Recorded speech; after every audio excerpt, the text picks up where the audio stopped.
Hi, my name is Mischell Riley, and welcome to the Joy of Sculpting, where I teach you how to become connected to your inner creative spirit and also sculpt with very simple and easy techniques so you can get on your way right away and sculpt with geometric shapes and have a sculpture going in no time. I have an oil-based clay here, which is really nice. My favorite clay to work with. There's so many different types of clays, but I like the oil. It's terracotta with oil in it, and I like to knead it. It feels really good and pliable in the hands, and the heat transfer to the oil makes it soft and creamy and smooth. When you first work with it, see how it breaks apart and crumbles and cracks? That's because it's cold. So if you work it in your hands, makes your hands nice and strong. It's kind of like adults playing in clay again. It's kind of fun.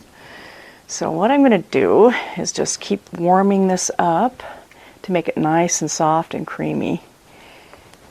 And once I get it pliable and warm, I'm going to show you how to do different techniques. My number one technique is rolling snakes, of course. And those are basically cylinder and tube shapes, because you can turn that into anything. And if you look at things in the room or animal book, you'll notice that most everything is made out of cylinders and tubes and circles. And I'm going to show you how to do proportions and techniques that you can make a quick and easy, fast sculpture.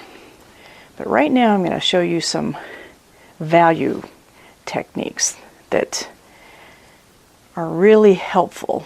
I'm just going to have a flat piece of clay here. And what sculpture is light play. How light falls across your piece. And we're going to work with a darker value, which is like black. You can see how that line is very dark. And then a medium value, which is like a gray. And then a white value, almost where you just barely see it. And lighting in your studio or your workspace is going to be pretty important, because see how I turn my piece, how the shadows become stronger and then they almost disappear. So you want a good top light shadow to fall across your piece to look at it. That way you can see it better. You don't want a straight on, like when you're taking photographs of your work also. You want to have a top light. And if you look straight on light, well, you're going to lose the whole purpose of what sculpture is. You go to a monument out in your city and you see a Statue of Liberty is a really good example. If you have a picture of that, and you can see the eyes are about a gray-greenish if they were to be a color, and that's this technique. Now, if the Statue of Liberty were to have brown eyes or light blue eyes, they might use this technique or this technique for an eyeball. Here's a technique for an eyeball. And this is a way to show you also, roll a snake, which is basically just quickly rolling something. But roll a snake, I use it for eyebrows or eyelids, so to speak. And there's a snake technique. And I dip my finger in water, because oil and water don't mix, so it helps just glide across to blend that on there. See how that goes on there just like that? Look at that. Wow. Pretty cool. And that in a nutshell is the techniques that I'm going to show you how to use. And I work with lines, drawing on the clay, cylinders and tubes.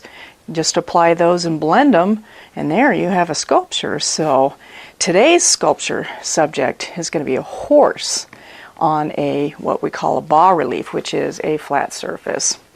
And I'm just going to make a few extra snakes.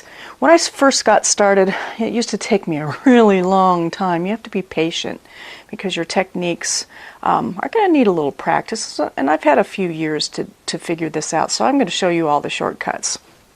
So to get started, it's really good to just roll a bunch of snakes, pre-roll them so you can, just like going shopping, I need this size and I need this size as you need it.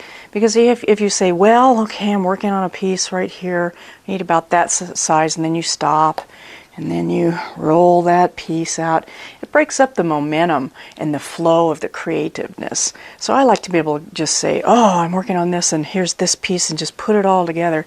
And it really goes a lot faster, and it helps you to stay focused on what you're doing. Every now and then you'll have to make a shape that you just can't find the right size or make the right size. And that's okay. So I'm just going to make a few snakes.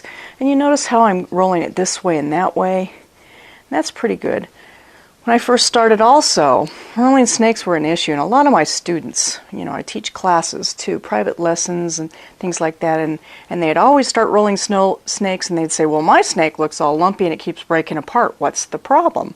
Well, number one, your clay needs to be nice and warm. You learned that already. And I like to get a nice shape with my hands first sometimes, just to get the basic shape. And then I'm going to teach you to roll it this way, evenly. I go across this way and across this way.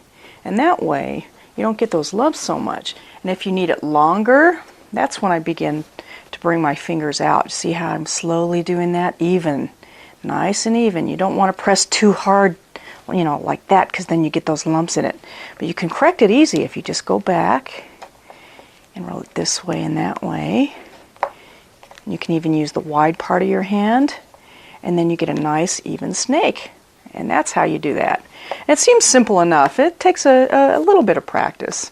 We've got our little snakes and our big snakes. You get the short, fat ones, all sorts of ones. So once we have a few snakes going, I'm going to show you a shortcut. Now, a bas relief is saying, well, what's a bas relief? It's a relief that comes off of the page, so to speak, or bricks. And we're going to look at our horse here, which is our subject matter. And if you look in your pocket, you may have a bas relief. You may carry one around with you.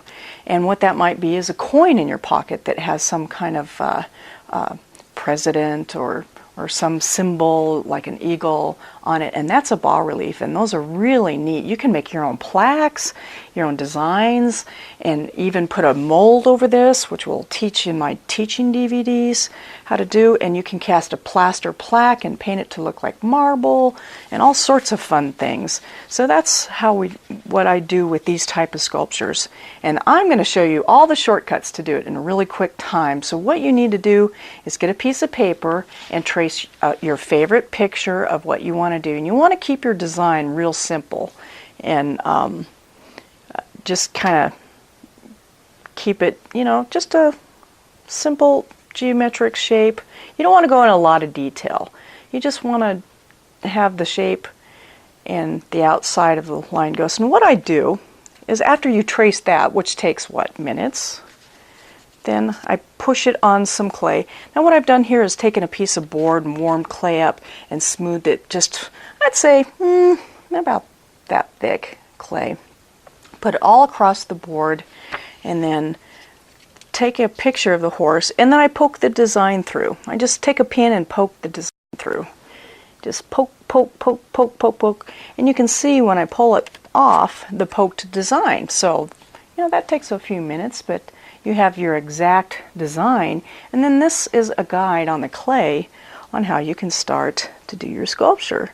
And this is kind of the adult version of connect the dots. So I'm going to go back and just kind of draw where these lines are just so I can see it better.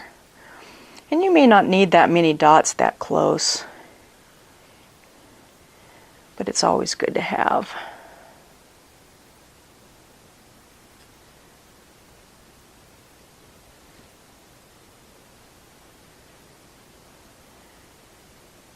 And I'm just kind of going around, giving myself some guides.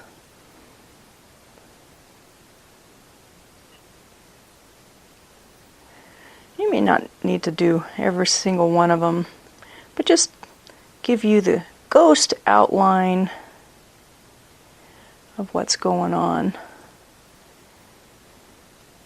And it makes it really simple this way. You could do an eagle head or Indian head or anything you want. you know, anything you can trace on paper, which is what, almost anything. You could even do tiger. That would be cool. So once I have my guidelines, I'm going to start looking at the geometric shapes. And when you work with a horse, I see a nice round shape right here. So I'm going to create the belly, which is just basically some clay circle. It's a little bit oval like an egg. And then smash it. And then put it on there.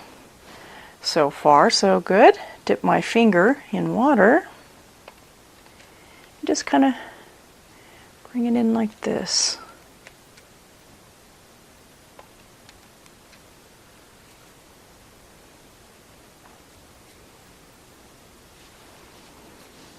Then I see some tubes. Let's work with the circular shape here, circle shape there. I have a chest area, so that's like a fat snake area.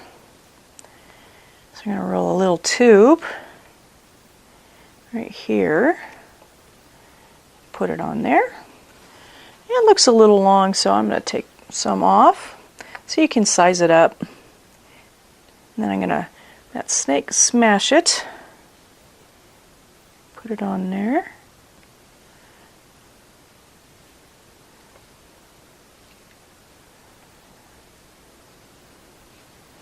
And get another one. And you can see how the light is falling across it. So it's really important to have the kind of light that you need.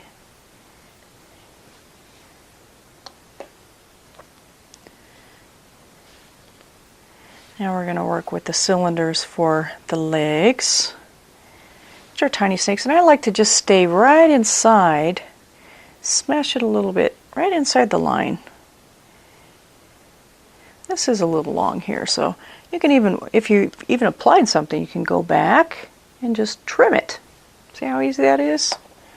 So you don't always get it perfect the first time. And you can just put it in there. And see how I'm just pushing right up to the line. And this one went over. And then we can trim it right where that line was. If you nick the outside of it, just go like that. Cleans up pretty easy. Now we do a really thin one for his leg.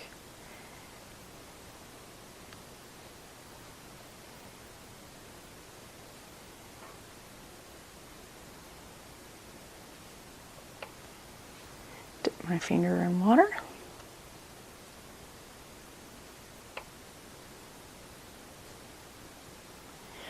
And sometimes your fingers will seem a little awkward where you're just smashing it down. And if you're not comfortable getting real tight in there, and it takes a little bit of skill on how to get in there and just smooth that. If you're not comfortable with that, you can always use a paintbrush with a little bit of paint thinner. And this is one of my secrets that saved me a lot of time trying to get in these little tiny cracks. You don't want to